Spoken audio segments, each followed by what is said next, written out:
You're watching Mirror 7 News. Stay informed, stay ahead for more news.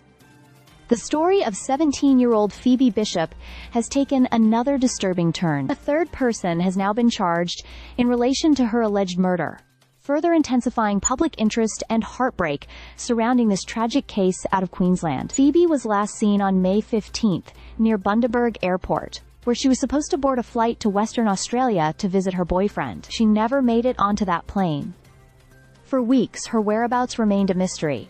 Her mother, Kylie Johnson, held on to hope, organizing searches and pleading for answers.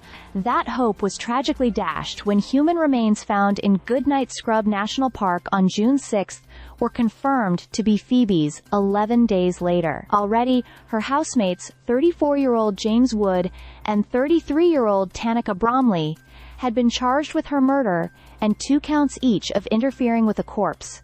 Authorities believe all 3 individuals, including Phoebe, were in a car headed toward the airport, but Phoebe, for reasons now under grim investigation, never even made it inside the terminal. Now 30-year-old Kieran Daniel Mittelhuizer has also been charged, specifically, with 2 counts of being an accessory after the fact to murder. Police allege he attempted to interfere with the investigation by using Phoebe's mobile phone after her disappearance. He was arrested in Bundaberg West and is expected to face the magistrate's court this week. Alongside these charges, he also faces unrelated allegations of drug possession, fraud, and unlicensed driving. This growing list of charges reflects the complex and chilling layers surrounding Phoebe's final days. Detectives claim her body was moved more than once, and that forensic evidence led them to multiple crime scenes, including the share house in Gin Gin where she lived, the Hyundai iX35 used in her last known journey, and the remote national park where her remains were discovered. In the wake of this tragedy,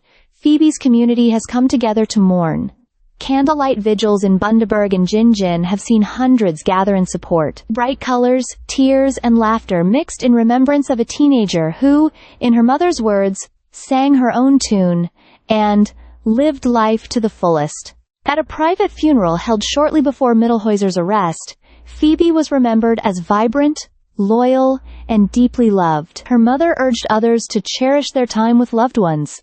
Hug your kids tighter, say, "I love you" more often, and don't wait to make those memories. As the investigation continues, Queensland police are still appealing for public assistance, especially for any information related to the movements of that gray Hyundai iX35 between May 15th and 18 in the Gin Gin region. Justice for Phoebe remains the goal, but for her family, friends, and the wider community, the grief is fresh and raw.